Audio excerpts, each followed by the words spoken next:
yavuze tugiye kubatura umugisha sinzi ahantu ariko hari Fred yagiye Fred abanza agaruka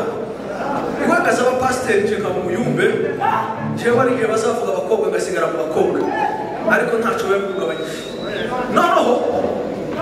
tugiye kubahanura nk'uko pasiteri abivuze ariko ndashaka kubibutsa ikintu kimwe gusa n'indangiza ntange mikuru Bwana sifiwe sana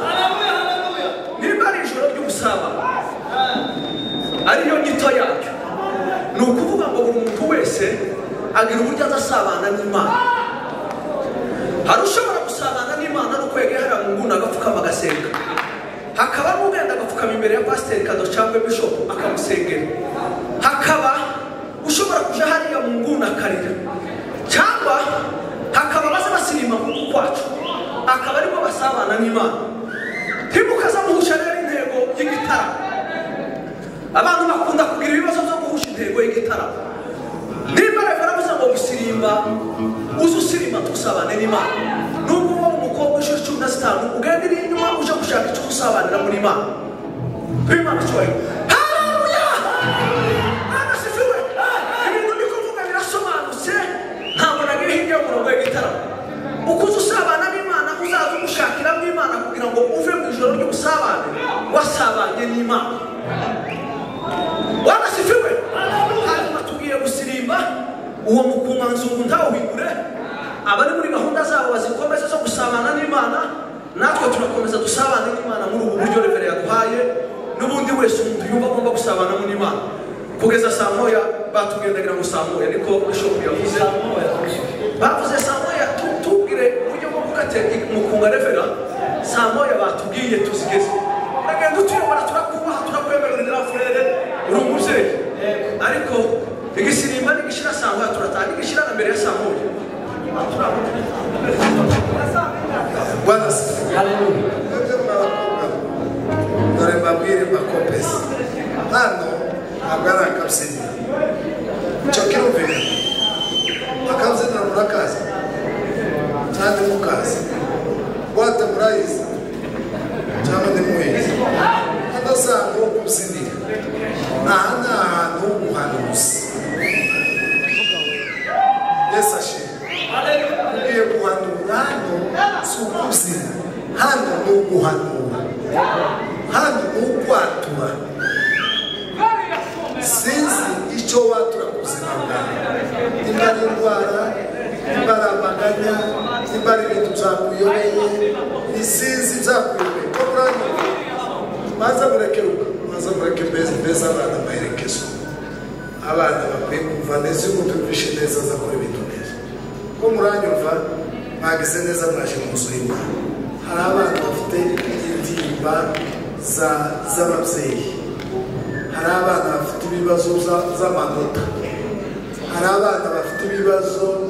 by'abafiyazi mwese murimo ugiye kubwira Imana ngo Mana icyifuzo ushira imbere y'Imana hano si ukuzina hano ni ubuhanuzi ibizabera hano byose ni ubuhanuzi unyuze mu ijambo unyuze mu ndirimbo unyuze ahantu Imana inyujije ngo dukore gutya binyuze mu ituro kurya profeta zatubwiye iki kintu cyo kumenya ngo Imana ubuhanuzi bunyuzeyo ni mu ituro ukanuza ukaritanga ubuhanuzi bunyuzeyo ndarwaye sindirimbo ndakora iki kintu nuko hano si muri Rwanda hano si mu kabyiniro hano ni mu irembo ry'ubuhanuzi uzamura amaboko yawe uranyumva abakobwa beza uhanure nibuga mama ndashaka umugabo mwiza tuzobyara abana beza bafite ubwenge bakuba ni hano biza bihanurira uzamwe bivuga aho binyuze mu kumva inyigisho hanyuma ukaririmba ugashimya ukagira sinzi rero icyo watura abanyumvishe muzamura amaboko Imana ibahumuje hanyuma abahungu mugumaho geretse nyine abagabo bakuru bagenda guhanura oya nta kibazo aba bana abahungu muhanurire abafiyase bawe nimba ari hano waba umuhanura apana mawazo za bintu nta kose ushobora kurota yego bibaho ariko ume duhanurire bashiki bacu ahandi turi bashiki bacu bahanurire nziza ivuye ku Mana. Karibu Perezida. Bwana sifiwe. Buriya hari ibintu bajya batubwira ubushize twarabivuze wenda ntitubyumve cyane. Amagambo yose avugiwa ni ukuyafata nk'aho yavuzwe n'Imana, kuko bahana imbere y'Imana. Hari ikintu umukozi w'Imana yavuze, n'uwa mbere yabivuze na bishopu yabivuze, ko hano hazakorerwa ibitangaza byinshi. Buriya ibitangaza nitwe rero dushingiye ku kwizera bizatuma biba. Bwana sifiwe. Muri mu busabane bw'ubutaha muzazana indangamuntu zanyu n'amasertifika yanyu n'udupapuro twa banki cyakabiri utu nanje tukatuma abaje babasengera bazasengera ibyo bintu je ni kumuka yambwiye. Bwana sifiwe. Sifiwe muzabimbe kandi n'ibizera ngo babisengera biri muhira n'amahoro, ariko mu busabane bw'ubutaha tuzabyibuke shire muri envelope indangamuntu tukarita twa banki diplome zawe ubyicarane bigumane. Uwo munsi tuzabisengera, tuzakaturaho amagambo akomeye. Burya Imana ivuze ikintu ibishaka mu gice gikoraho. Haleluya, haleluya, haleluya. Imana ibamusha. Uracyari ko mwibuka? Ye. Aho so twagiye. Amushaka.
mwami yesu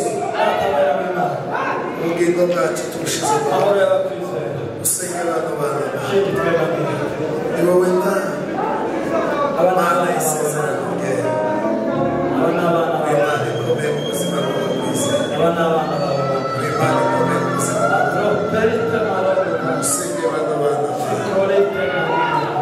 umva amarira yawe n'agahinda umva amarira yawe umva amaganya yawe umva gusenga kwawe urabazi urasobanukiwe umukozi wawe we mwamini kwake nimetarajia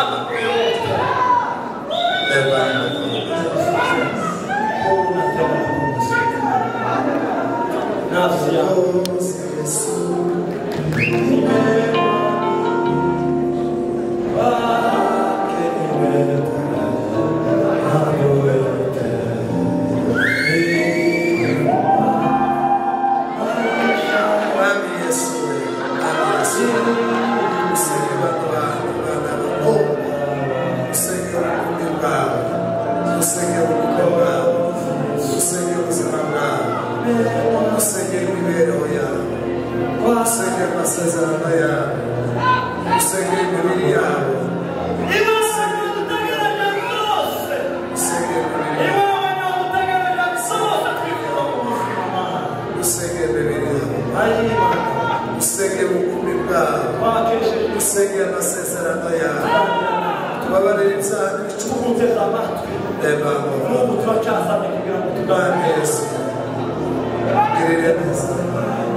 Giri chukora